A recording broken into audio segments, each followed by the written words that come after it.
Betapa ku mencintai segala yang telah terjadi. Tak pernah sendiri jalani hidup ini, selalu menyertai. Betapa ku menyadari di dalam hidupku ini Kau selalu memberi rancangan terbaik oleh karena kasih.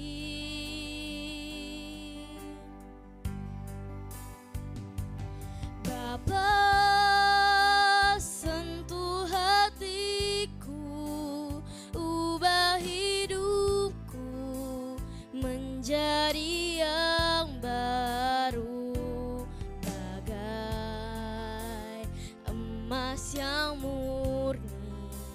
Kau membentuk bejana hatiku. Ajarku mengerti sebuah kasih yang selalu memberi, bagai air mengalir yang tiada pernah berhenti.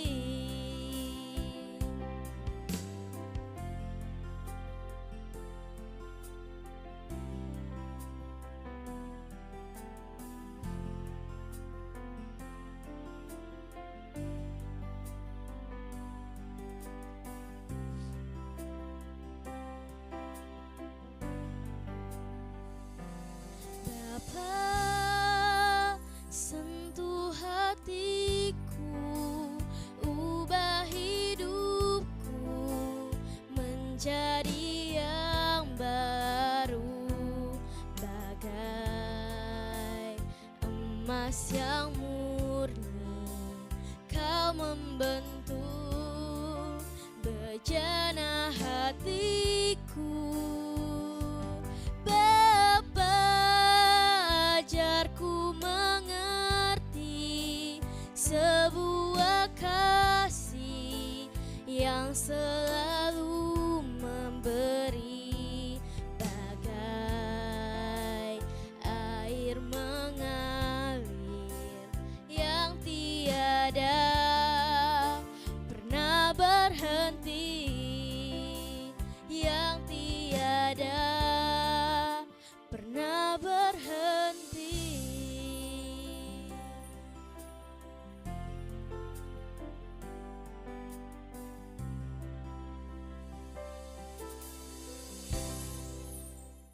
Dalam nama Bapa dan Putra dan Roh Kudus. Amin. Salve umat Kristiani Katolik yang terkasih dimanapun Anda berada.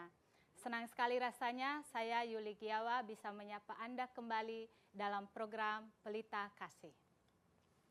Dalam perjumpaan kali ini kita akan membahas sebuah tema yang sangat menarik tentang keutamaan hidup Kristiani. Dan tentu saja untuk membahas tema ini telah hadir bersama saya di studio narasumber kita Ibu Reine Febriana Koraa, SS MSI, Pembimas Katolik Provinsi Gorontalo. Selamat berjumpa kembali dalam program Pelita Kasih saat ini. Tentu saja Ibu di tengah-tengah kesibukan dalam melayani masyarakat, khususnya umat Katolik Provinsi Gorontalo, Ibu bisa meluangkan waktu datang di tempat ini. Bagaimana kabarnya, Bu? Puji Tuhan, baik adanya, luar biasa. Berkat Tuhan mengalir dalam kehidupan saya dan saya yakin dalam kehidupan Saudari Yuli, juga umat Kristiani Katolik. Berkat Tuhan senantiasa tak pernah berhenti tercurah dalam kehidupan kita. Ya, amin, Bu. Untuk Ibu dan keluarga juga senantiasa selalu ada dalam berkat Tuhan. Amin. Nah, Ibu, langsung saja kita akan membahas tema kita pada saat ini, keutamaan hidup Kristiani. Nah, ini tentunya tema yang sangat cocok dan populer untuk umat Kristiani, khususnya umat Katolik di luar sana yang mungkin saat ini sedang bersama kita.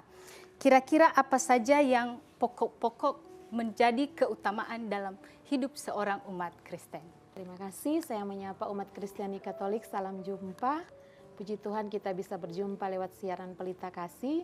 Dan pada kesempatan ini kita bersama-sama akan menggumuli tema tentang keutamaan hidup Kristiani. Keutamaan hidup Kristiani atau biasa juga disebut dengan kebajikan teologal ataupun keutamaan teologal dari umat Kristiani Katolik. Itu berangkat dari tentu perjalanan hidup Tuhan Yesus lewat sabda dan perbuatannya yang kita kenal, kita baca di dalam kitab suci. Oleh Katekismus Gereja Katolik, keutamaan hidup Kristiani atau juga disebut keutamaan teologal dari umat Kristiani Katolik adalah iman, pengharapan, dan kasih. Katekismus Gereja Katolik nomor 385 menyebut itu keutamaan hidup teologal yang kita yakini berasal dari Allah adalah iman, harap, dan kasih.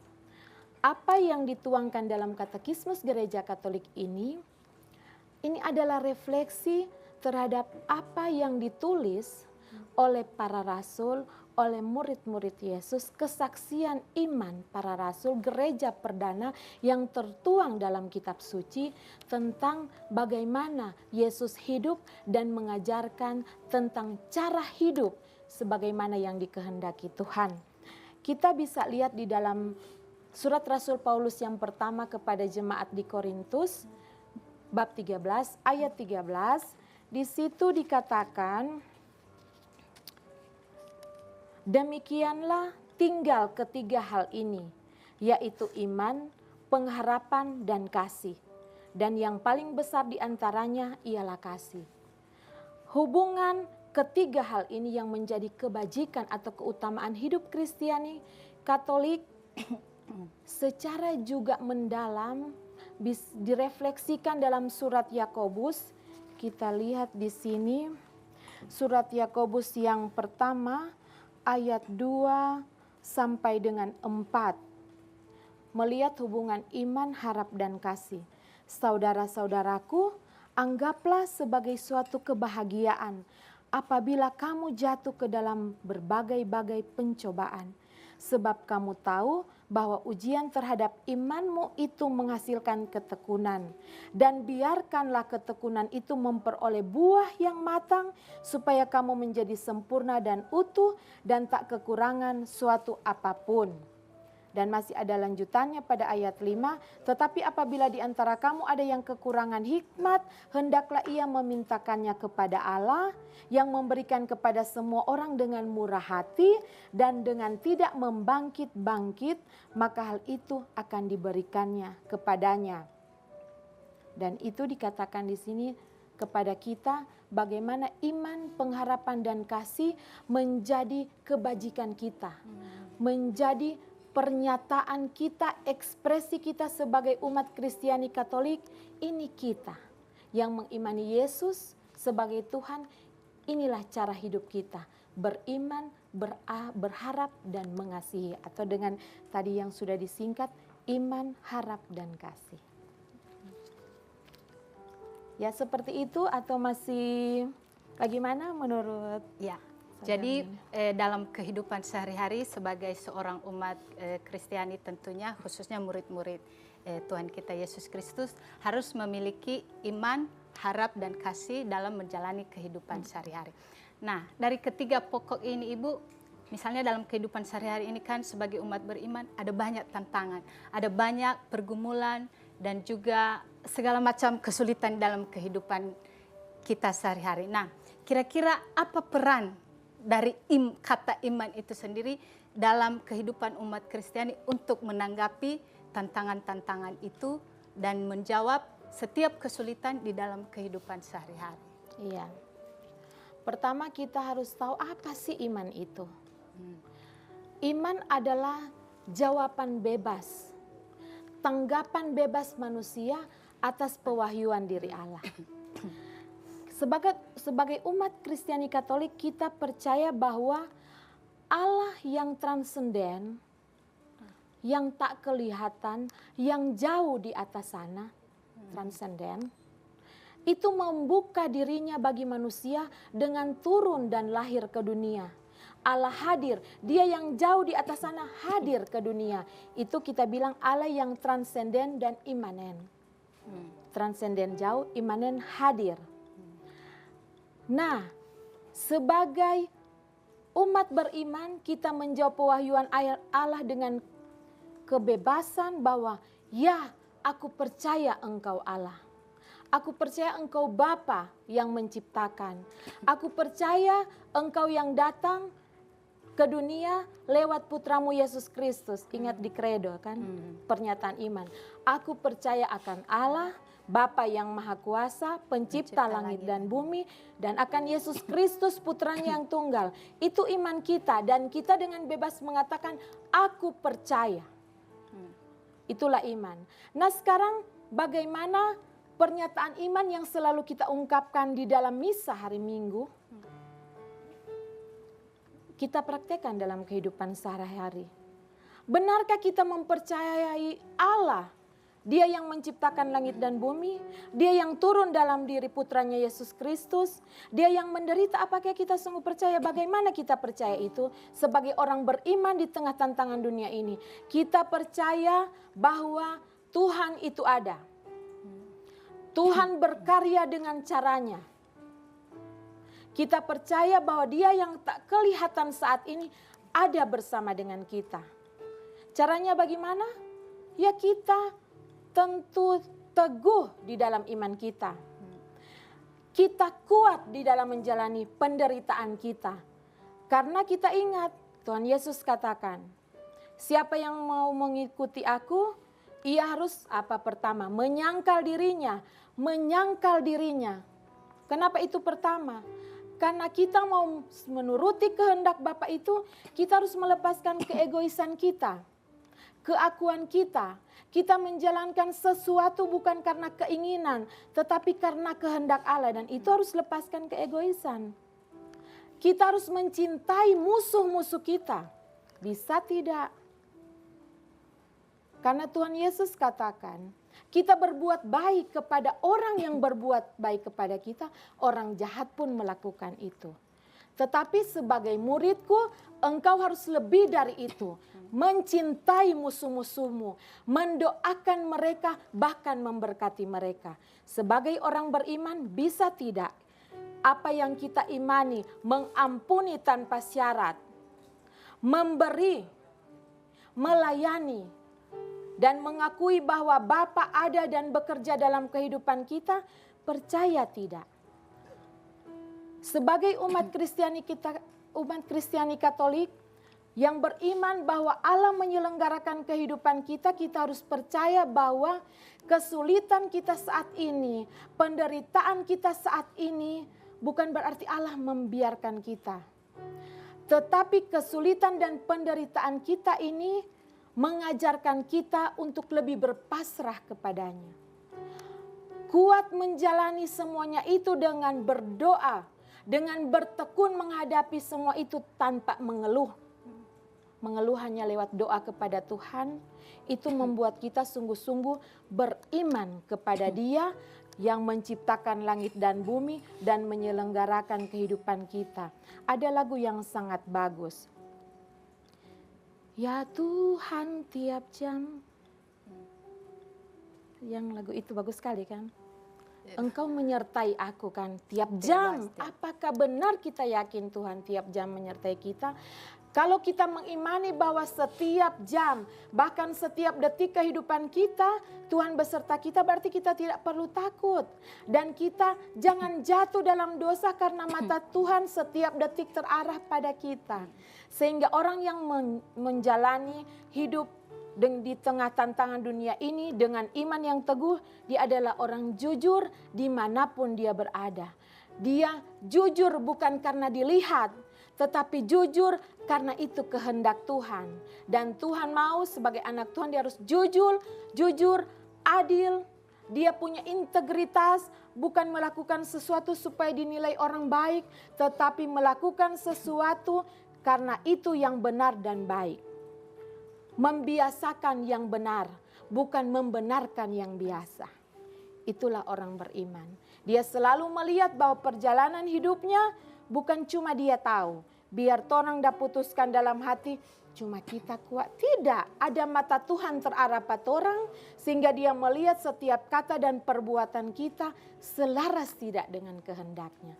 Jadi iman berperan di situ, dia menjadi boleh bilang lampu sorot yang senantiasa menyoroti setiap langkah kehidupan kita, sehingga selalu searah selaras dengan kehendak Tuhan. Luar biasa. Bu, nanti kita lanjut kembali setelah jeda berikut ini. Umat Kristiani Katolik yang terkasih, pembahasan yang menarik ini akan kita lanjutkan setelah pariwara berikut ini. Tetaplah bersama kami dalam program Pelita Kasih.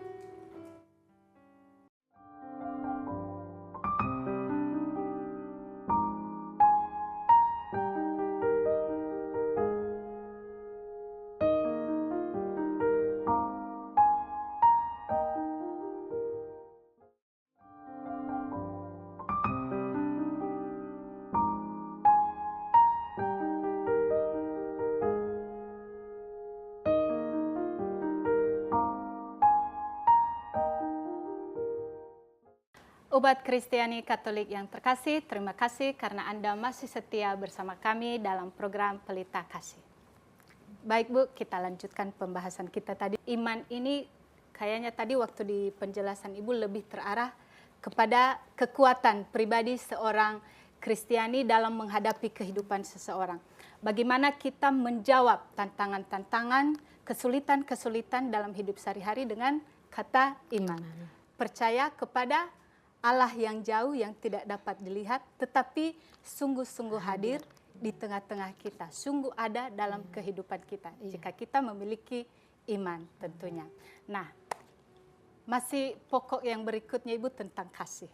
Nah, bagaimana ini dalam perjalanan kehidupan sehari-hari kita umat Kristiani bisa mengungkapkan kasih dan belas kasih kepada sesama. Tentunya bukan cuma sesama yang sehari-hari kita jumpai, keluarga yang kita jumpai, tentu saja dengan orang lain yang bahkan kita tidak kenal. Teristimewa mereka yang mungkin sangat membutuhkan sapaan kasih dan belas kasih dari kita ataupun dari pihak siapa saja. Iya. Tadi iman menyangkut jawaban bebas terhadap pewahyuan Allah. Dan kasih adalah ekspresi iman itu. Yakobus bagus sekali mengatakan hubungan itu. Surat Yakobus yang kedua ayat 17. Iman tanpa perbuatan adalah mati atau sia-sia. Jadi iman itu tidak disertai perbuatan, maka iman itu pada hakikatnya adalah mati. Jadi kasih, Paus Fransiskus katakan kasih itu bukan kata-kata semata. Aku mengasihimu, aku mengasihi saudari Yuli, tapi hanya kata. Ketika saudari Yuli membutuhkan saya, tidak bisa saya memberikan. Apa artinya kasih itu? Jadi kasih itu melampaui kata-kata. Kasih itu menjadi wujud nyata ketika kita mampu melakukan tindakan kasih. Kita belajar dari Paus Fransiskus. Dalam masa kepemimpinan beliau, setiap malam Kamis Putih, malam Kamis Putih ya. Paus itu selalu datang ke penjara, membasuh kaki para narapidana. Bukan hanya mencuci, tapi mencium kaki mereka. Sehingga orang-orang dalam penjara yang merasa bahwa dirinya tidak berarti, bahkan mungkin merasa dirinya tidak berguna dan jahat, ketika ada tindakan kasih, mereka melihat dan mengalami bahwa Allah sungguh mengasihi dan kepribadian mereka tidak cemar. Karena mereka disambut, bahkan kaki mereka diciumi oleh seorang paus. Itu tindakan nyata. Tuhan Yesus sudah mengajarkan kepada kita, kita lihat dalam Injil Yohanes. Ia menyerahkan nyawanya kepada sahabat-sahabatnya. Itulah kasih. Kasih adalah seseorang yang menyerahkan nyawanya bagi sesamanya. Dan Tuhan Yesus katakan itu bukan cuma kata-kata. Tuhan Yesus telah nyatakan kepada kita, umatnya, dengan wafat di salib. Bukan Tuhan Yesus yang berbuat dosa, tapi dia menanggung dosa kita. Dia katakan bahwa yang menyerahkan nyawanya bagi sahabat-sahabatnya itulah kasih yang sempurna kan. Dan itu Tuhan Yesus nyatakan dalam tindakan. Setiap kata yang diucapkan diteguhkan dengan perbuatan nyata. Nah bagi kita, bagaimana cara mewujudkan kasih dalam hidup bersama dengan orang lain. Bukan hanya yang seiman tetapi dengan sesama manusia. Tanpa batas. Ras, golongan, agama, kepada siapa saja yang kita jumpai, kita lihat saja dalam kitab suci. Kan di situ pada kisah penghakiman terakhir, kita tidak akan ditanyakan kan, apa gelarmu di dunia, punya berapa rumah, punya berapa mobil, jabatan apa, tetapi akan ditanyakan, ketika aku lapar, apakah engkau memberi aku makan? Ketika aku haus, apakah engkau memberi aku minum? Ketika aku dalam penjara, apakah engkau melawat aku? Ketika aku seorang pejalan kaki, peziarah, apakah engkau memberi tumpangan kepada aku? Jadi itulah tindakan kasih yang akan kita pertanggungjawabkan saat kita kembali pulang ke keabadian. Jadi tindakan kasih yang oleh Rasul Paulus kepada jemaat di Korintus dikatakan bahwa 3 keutamaan Kristen, iman, harap, kasih, dan yang terbesar adalah kasih. Karena itu adalah perwujudan nyata seorang beriman. Orang yang beriman adalah orang yang mengasihi. Orang yang beriman bukan orang yang membenci. Bukan orang yang memusuhi, tetapi orang yang mengasihi dan peka solider dengan kebutuhan sesama. Tidak usah berpikir bahwa kita harus punya harta banyak untuk memberi. Berjumpa dengan orang lain, tersenyum. Sehingga mungkin saat orang itu sedih, dia melihat senyum kita, dia merasa tersentuh, akhirnya dia sedikit melupakan kesedihannya. Apalagi kita menyapanya dengan kasih, halo teman, apa kabar? Dia gembira bahwa mungkin saat itu dia merasa kesepian, ternyata kita tidak sendiri. Ada orang yang menyapa saya. Ada orang yang memperhatikan. Jadi kasih dalam kehidupan kita, rupa-rupa cara bisa kita berikan. Bisa juga ketika saat bersama orang lain, orang butuh sesuatu, peka langsung lihat. Dia butuh ini. Mungkin saya bisa bantu. Mungkin saya tidak bisa bantu sebanyak yang dia butuhkan. Tetapi mungkin pemberian kita sedikit mengurangi apa yang menjadi kekurangannya. Luar biasa Ibu, kata iman, kemudian bagaimana iman itu kita wujudkan dalam kehidupan sehari-hari dengan kata kasih. Jadi percuma berkoar-koar, saya orang beriman, saya percaya kepada Allah. Tetapi dalam praktek kehidupan sehari-hari tidak ada kasih. Bahkan mungkin sikap cuek dengan kehidupan sesama, dengan penderitaan sesama. Jadi dengan memiliki iman tentunya kita harus praktekkan dalam kehidupan sehari-hari melalui tindakan, perbuatan dengan sesama. Dengan mengasihi sesama, tentunya juga bukan dengan kata-kata semata kasih, tetapi langsung praktek. Jadi itu sebagai murid-murid Kristus pasti sangat penuh sukacita juga kalau mempraktekkan hidup kasih dalam kehidupan sehari-hari. Ya, baik Bu, pembahasan ini tentunya semakin menarik. Masih ada satu kata pengharapan. Nah, tadi Ibu sudah jelaskan dengan begitu mudah dimengerti bagaimana kita beriman kepada Allah, bagaimana kita mempraktikkan kasih dalam kehidupan sehari-hari. Nah, ini sekarang kata terakhir mungkin dari keutamaan hidup Kristen tentang pengharapan. Iya. Nah, bagaimana ini pengharapan bisa mempengaruhi hidup umat Kristiani dalam menjalankan kehidupan sehari-hari. Iya.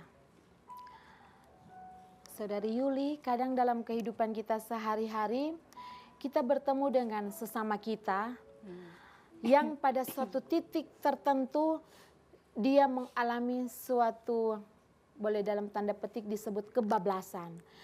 Bahkan kita lihat cara mengambil keputusan itu kebablasan.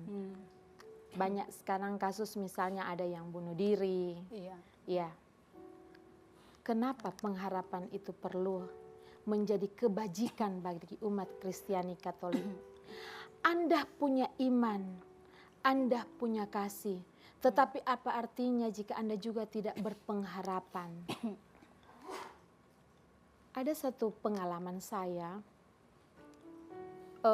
ketemu dengan sahabat yang baru kehilangan, meninggal salah satu anggota keluarga. Dan iya, saya percaya Yesus, saya percaya Tuhan ada, tapi kenapa Tuhan seperti ini? Toh? Itu praktek yang banyak dalam kehidupan. Iya toh. Kenapa dia mengambil orang yang saya kasihi? Atau kenapa dia menimpakan ini kepada saya? Saya berefleksi bahwa pertanyaan-pertanyaan seperti ini adalah pertanyaan orang yang tidak berpengharapan untuk saya. Iya. Karena ketika saya beriman, saya mengasihi Tuhan, dan saya punya pengharapan kepadanya bahwa Tuhan akan menepati janjinya, yaitu Dia akan menyelamatkan saya, Dia akan menguatkan saya, dan saat ini pun Dia ada bersama saya dengan Roh Kudus-Nya. Kenapa saya harus keluhkan? Dan kenapa saya harus mempertanyakan kepada Tuhan peristiwa yang terjadi dalam kehidupan saya? Sebagai orang yang berpengharapan, yang percaya bahwa apa yang Tuhan janjikan itu akan Ia tepati. Karena Tuhan bukan manusia, Dia melampaui manusia. Dia bukan manusia yang sering lupa dan sering ingkar. Dia tidak mengulur-ngulur waktu menjawab doa kita. Tetapi Dia akan datang pada saat dan waktu yang tepat. Kita minta mobil, tidak dikasih mobil ya. Tapi mungkin nanti. Tapi Dia kasih apa? Dia kasih semangat kita untuk kerja. Dia kasih kita, Tuhan kasih kebijaksanaan untuk mengatur keuangan kita dengan baik sehingga kita bisa dapat yang kita inginkan. Dia memberikan kita kebijaksanaan, memberikan kita hikmat sehingga yang kita minta yang duniawi ini bisa tercapai. Bukan Tuhan mengulur-ngulur waktu. Bukan Tuhan tidak menjawab doamu, tapi Dia tahu saat mana Dia akan menjawab doamu dan saat mana Dia akan memberikan apa yang kamu minta. Mungkin permintaanmu ini kalau diberikan saat ini akan membuat engkau sombong, tamak, rakus. Jadi belum saatnya. Engkau ditempa. Tadi dalam surat Yakobus, macam-macam penderitaan dulu supaya apa? Supaya kamu tekun. Dan saatnya ketika kamu kuat, dan kamu tetap pada martabatmu sebagai umat Kristiani, Dia turun dengan berkat-berkatmu menjawab doa-doamu. Sehingga kalau kita dengar kesaksian iman, aduh kita berdoa ini 7 tahun baru terkabul. Tapi memang saat yang tepat. Dan saat saya sendiri mengalami, saya buat novena Santo Yosef tidur. Dari 2017, terkabul 2024. Semuanya. Dan saya tidak pernah berdoa, aduh lelah berdoa anakmu terkabul. Saya percaya Tuhan, jika engkau mau, ini pasti jadi. Jika engkau berkenan, tidak ada yang mustahil. Kalau bukan saat ini, pasti saatmu yang tepat. Itulah orang berpengharapan. Sehingga kita tidak akan jatuh pada keputusan-keputusan yang kebablasan, yang menghancurkan diri, menghancurkan orang lain. Orang hidup dalam berpengharapan, orang yang punya keyakinan bahwa penderitaan saya saat ini, luka saya saat ini bukan karena Tuhan lupa saya. Karena Tuhan ingat saya dan Dia sementara membentuk saya. Saya selalu menganggap saat saya melihat ibu saya membuat kue brudel, tahu toh? Kan mesti paka-paka. Orang Manado bilang toh, kuca-kuca pada dia. Supaya apa? Mau mengembang. Jadi Tuhan ajar kita dengan penderitaan, luka-luka, supaya kita menjadi pribadi yang sempurna di mata Tuhan. Supaya kita tidak goyah ketika tantangan iman kita datang. Supaya dalam berbagai-bagai penderitaan kita tetap mampu mengasihi. Karena ajaran Tuhan Yesus itu sangat frontal, sangat frontal. Ingat, mengasihi tanpa batas. Bukan hanya mengasihi sahabat, mengasihi musuh. Doakan, berkati musuh. Itu luar biasa. Nah, jadi rupa-rupa hal yang kita alami, Tuhan mau bentuk kita menjadi bejana. Bejana yang indah. Bejana yang bagus sekali kalau ditempatkan di tempat manapun, dia akan kelihatan sangat indah. Karena Tuhan bentuk dia dengan rupa-rupa penderitaan, dengan rupa-rupa luka, tapi juga dengan rupa-rupa berkat melimpah, sehingga ibarat keramik dipolesi dengan cahaya yang sangat indah. Seperti Luar itu. biasa. Iya. Baik Bu, sebenarnya begitu sederhana ya kata iman, kasih, apalagi kata yang terakhir, pengharapan. Tapi kadangkala kata pengharapan ini memang tidak gampang juga untuk dijalankan. Seseorang dalam keadaan putus asa, dalam keadaan menghadapi banyak pergumulan, tentu saja pengharapan itu hilang. Kadangkala rasa percaya diri hilang. Sehingga hubungan yang harusnya memiliki kekuatan berharap kepada Tuhan yang akan senantiasa menolong kita untuk keluar dari kesulitan dan pergumulan hidup. Tapi kembali tadi, kita manusia yang lemah. Ya, yang lemah. Kadangkala pengharapan kita itu Sering goyah. ya goyah. Malah rasa-rasa dan akhirnya mengambil keputusan yang salah, yang merugikan diri sendiri, bahkan bisa memutuskan hubungan kita dengan Tuhan karena sudah keluar dari jalur yang sudah Dia tentukan. Iya. Tapi semoga lewat pertemuan ini umat Katolik yang saat ini bersama kita bisa senantiasa diteguhkan, Iya, amin. sehingga mereka memiliki iman yang kuat, kasih dan pengharapan dalam menjalankan kehidupan sehari-hari. Nah, tadi 3 pokok keutamaan hidup Kristiani ini Bu sudah begitu indah dan bahkan begitu gampang untuk dicerna. Ibu sudah jelaskan.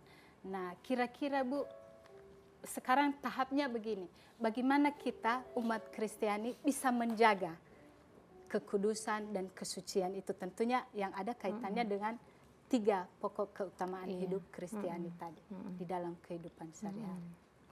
Oke, jadi bagaimana kita menjaga supaya keutamaan hidup Kristiani itu selalu ada dalam kita, terjaga dengan baik.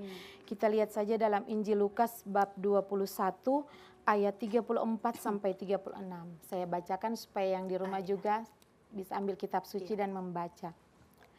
Jagalah dirimu supaya hatimu jangan syarat oleh pesta pora dan kemabukan, serta kepentingan-kepentingan duniawi.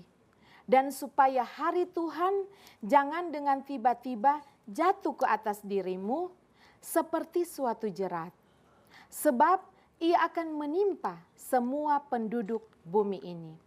Berjaga-jagalah senantiasa sambil berdoa, supaya kamu beroleh kekuatan untuk luput dari semua yang akan terjadi itu.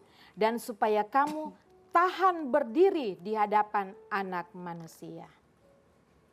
Jadi bagaimana mau jaga itu semua? Tentu orang menjaga relasi yang baik dengan Sang Pencipta. Doa. Doa itu harus menjadi tiang penyanggah kita. Tiang penyanggah hidup iman kita. Karena cara kita berkomunikasi dengan Allah yang transenden, yang tidak kelihatan, hanyalah lewat doa. Kadang kita bilang, berdoa bagaimana Ibu? Orang kan berpikir doa harus dirangkai dengan kata-kata indah, bagaikan sebuah puisi yang kadang mungkin kita saja tidak mengerti isinya. Iya. Bu, nanti kita lanjutkan. Oh, iya siap. Baik, umat Kristiani Katolik yang terkasih, pembicaraan ini akan kita lanjutkan setelah pariwara berikut ini. Tetaplah bersama kami dalam program Pelita Kasih.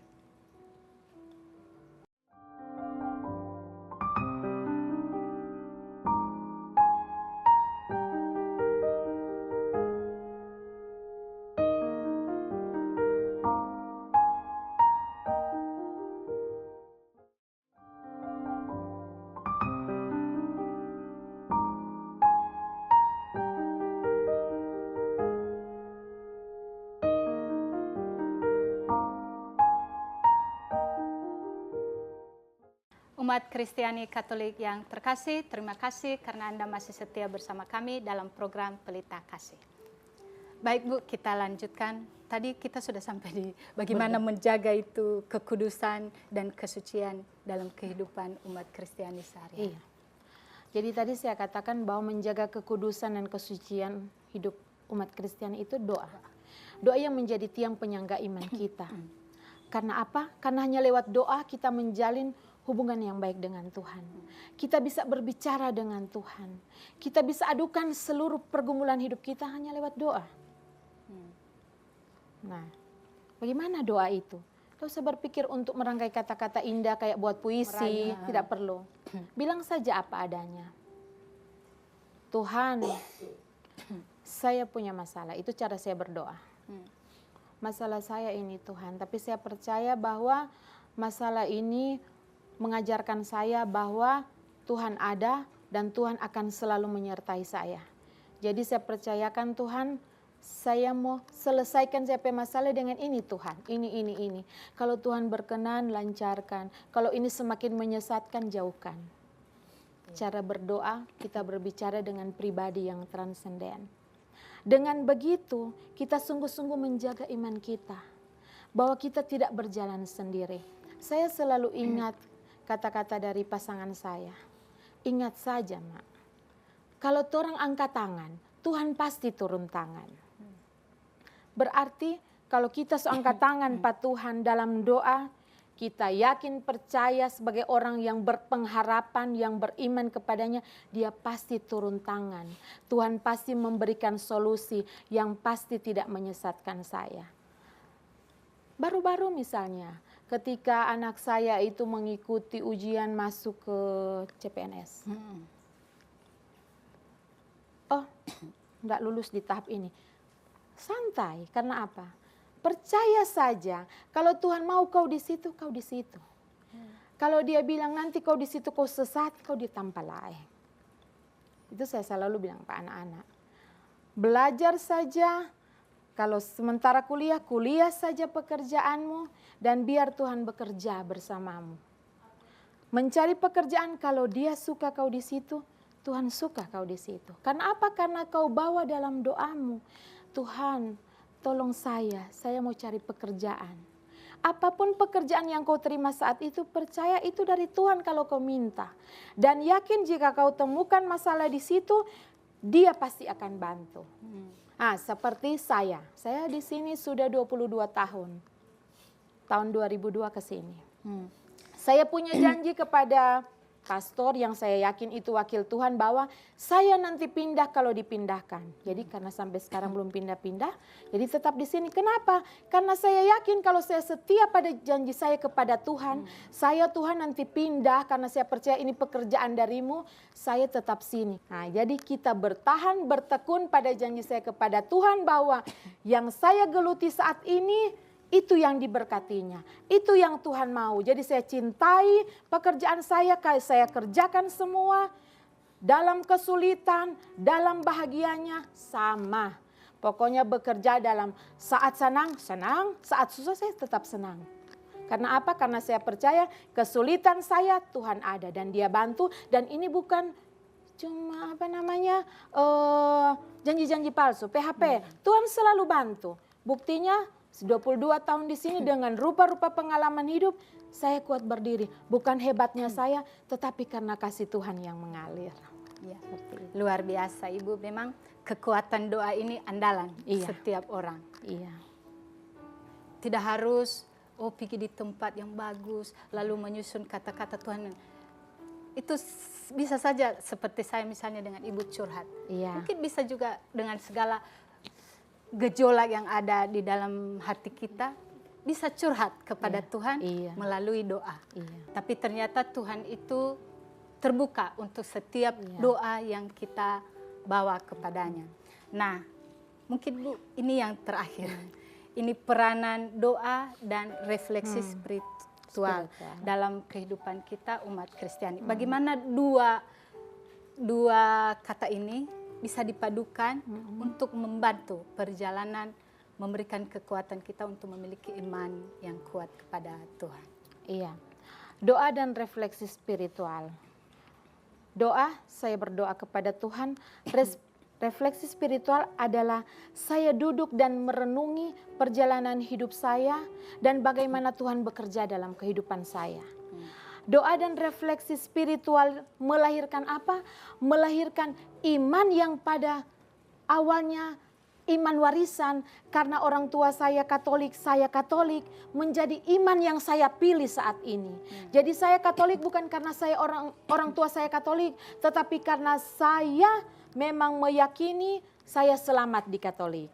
Dan Katolik adalah agama saya yang saat ini menjadi pilihan dan komitmen hidup saya. Itu doa dan refleksi. Kemudian juga doa dan refleksi itu juga melahirkan apa? Kita beriman secara kritis. Artinya apa? Kita mampu mempertanggungjawabkan iman kita. Jangan jauh-jauh. Misalnya ketika orang bertanya kepada kita, kenapa kita sembahyang harus pakai salib? Harus pakai lilin? Apakah kita penyembah-penyembah ini? Kan sering dipertanyakan, mampu tidak kita mempertanggungjawabkan iman kita? Kalau kita tidak berefleksi, kita akan jatuh pada, orang ternyata termasuk golongan ini kan. Tapi kalau kita percaya dan yakini bahwa tidak, saya tidak menyembah ini. Tapi ini menjadi sarana saya supaya saya fokus. Cuman menjadi media. Sehingga saya bisa fokus saat ini waktu saya dengan Tuhan. Kan kita berdoa menghadap arca, pasang lilin, sehingga segala yang di sekitar kita kan kita tidak peduli lagi. Sekarang kita menghadap ke arca dan kita pasang lilin. Itu membantu kita pada satu sikap penghayatan sekarang ini kita fokus kepada Allah. Kepada Allah yang tidak kelihatan, ini hanya menjadi media. Sama ketika saya melihat foto orang tua saya yang di Manado. Saya mencium, bukan berarti saya menyembah. Tetapi saya rindu dan saya lewat foto ini menghadirkan orang tua saya yang jauh. Seperti itu. Jadi dengan doa dan refleksi itu melahirkan iman yang kritis. Kemudian juga doa dan refleksi spiritual ini, di mana kita merefleksikan perjalanan kehidupan kita, kita menjadikan iman yang produktif. Iman yang produktif yang bagaimana? Yang berubah dan berbuah. Orang beriman itu orang yang berubah dari yang buruk menjadi baik, yang dari baik menjadi baik sekali. Dan orang yang berbuah, dia tidak hanya berefek bagi dirinya sendiri, tetapi juga memancarkan terang kepada siapa yang dia jumpai. Sehingga orang melihat bahwa oh begitu yang orang Katolik. Mereka mengasihi tanpa batas. Jadi dia berubah pada dirinya sesuai dengan teladan Yesus Tuhan yang kita akui sebagai juru selamat. Dan berbuah yaitu menghasilkan sukacita, kegembiraan, damai sejahtera dimanapun kita berada. Jadi doa dan spiritual, refleksi spiritual melahirkan 3 hal tersebut. Itulah yang tadi saya sebutkan, iman warisan menjadi iman dipilih. Beriman secara kritis berarti kita mampu mempertanggungjawabkan iman Katolik. Dan iman yang produktif, berubah dan berbuah. Ya, jadi kehidupan umat Kristiani juga senantiasa selalu diberikan kekuatan kalau tentunya memiliki kekuatan doa dan juga mampu merefleksikan pilihan yang sudah ada dan dijalani dalam kehidupan sehari-hari. Baik Bu, mungkin Ibu bisa memberikan kesimpulan tentang iman, kasih, harapan, dan lalu kaitannya dengan doa dan peranan refleksi pribadi sebagai seorang umat Kristiani. Dari dialog kita pada kesempatan ini. Tema tentang keutamaan hidup Kristiani tentu mengajarkan kepada kita semua, mengingatkan kepada kita untuk teguh dalam iman, berkomitmen dalam iman, bertanggung jawab dalam iman, dan meyakini benar dalam hatimu tentang siapa yang kau imani. Jangan dulu ajak orang lain beriman, mengikuti imanmu apalagi. Tetapi engkau yang sungguh-sungguh beriman dalam imanmu saat ini, sehingga yang lain bisa melihat apa yang menjadi imanmu. Yang kedua adalah tentang kasih. Tetaplah baik, sekalipun perbuatan baikmu dilupakan. Sekalipun orang berbuat jahat terhadapmu, tetaplah baik. Ini kata-kata dari Mother Teresa dan juga Paus Fransiskus. Sangat bagus sekali. Tetaplah baik sekalipun seluruh dunia ini jahat padamu. Dan yang ketiga tentang pengharapan, saya suka sekali juga dengan apa yang disampaikan Paus Fransiskus. Jangan pernah kehilangan pengharapan. Ingat bahwa Tuhan bekerja dalam diam. Tuhan bekerja dalam kesenyapan. Ketika engkau merasa bahwa engkau sendiri, Tuhan tidak ada.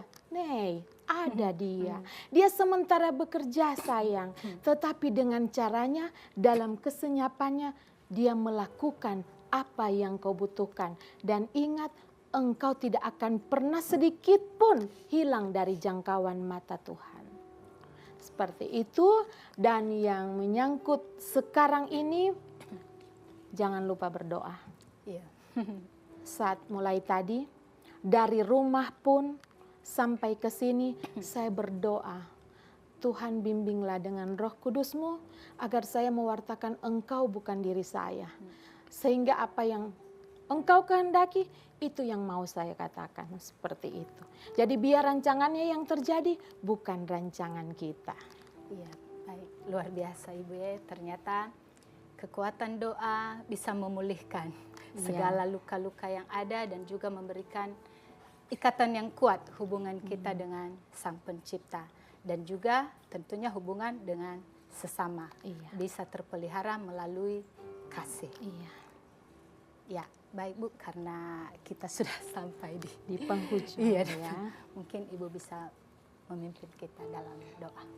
Mari kita berdoa dalam nama Bapa dan Putra dan Roh Kudus. Amin. Allah Tritunggal yang Maha Kudus, Bapa, Putra, dan Roh Kudus. Tak henti-hentinya kami mengucap syukur dan berterima kasih. Karena kasih-Mu yang melimpah dalam kehidupan kami. Setiap detik kehidupan kami, kami sungguh mengalami Engkau Allah hadir dalam setiap perjalanan kehidupan kami. Terima kasih untuk kesempatan hari ini. Roh-Mu bekerja, menyapa kami semua umat Kristiani Katolik, baik yang ada di tempat ini maupun ada di rumah mereka masing-masing. Tuhan memberkati kami dengan Roh-Mu yang Maha Kudus sehingga kami mampu menjalani kehidupan kami sesuai rancangan indah-Mu. Tuhan, ampunilah kami jika kami masih mengeluh, kami masih kehilangan harapan, kami tidak mengasihi, bahkan kami goyah dalam iman. Kami percaya kasih-Mu akan memulihkan kami, kasih-Mu akan mengangkat kami menjadi pribadi-pribadi, anak-anak-Mu yang Kau kasihi, yang selalu Kau rindukan. Terpujilah Engkau, Bapa, Putra, dan Roh Kudus, kini dan sepanjang masa. Amin. Dalam nama Bapa dan Putra dan Roh Kudus. Amin. Terima kasih banyak atas kesediaannya datang bersama kami di tempat ini dalam program Pelita Kasih. Yang kiranya tema yang sudah dibahas hari ini bisa membantu wawasan umat terhadap keutamaan-keutamaan hidupnya sebagai seorang Kristiani. Semoga lewat tema ini kehidupan umat Kristiani kita semakin dikuatkan. Amin. Umat Kristiani Katolik yang terkasih, terima kasih karena Anda senantiasa setia bersama kami dalam program Pelita Kasih. Saya Yuli Giawa bersama semua kru yang bertugas mohon pamit undur diri. Selamat berjumpa di sesi berikutnya. Tuhan memberkati.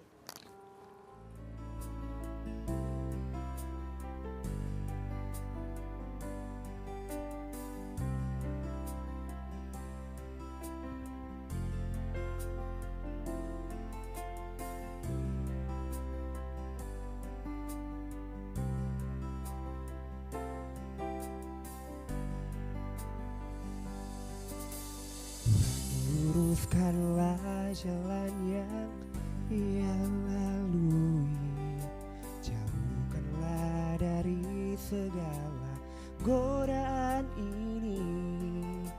Tuhan tolong teguhkan imannya. Hanyalah padamu Tuhan ku selalu mengadu. Akankah Engkau mengabulkan doaku ini? Tuhan tolong teguhkan imannya. Tuhan maafkanlah dia dari segala dosanya yang pernah menyakitkan hati sesamanya. Tuhan maafkanlah dia dari segala dosanya yang pernah menyakitkan hati sesamanya. Sadarkanlah, teguhkanlah, kuatkan iman di hatinya. Oh Tuhan, kabulkan doaku ini.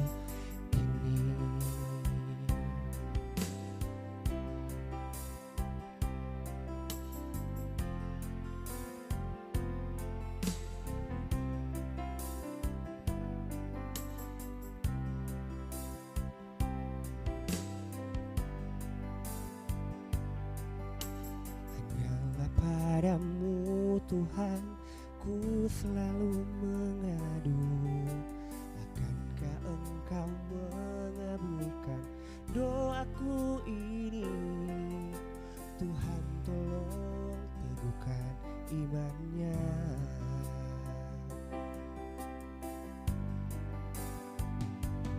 Tuhan maafkanlah dia dari segala dosanya yang pernah menyakitkan hati sesamanya. Tuhan maafkanlah dia dari segala dosanya yang pernah menyakitkan hati sesamanya. Sadarkanlah, teguhkanlah, kuatkan iman di hatinya. Oh Tuhan, kabulkan doaku ini.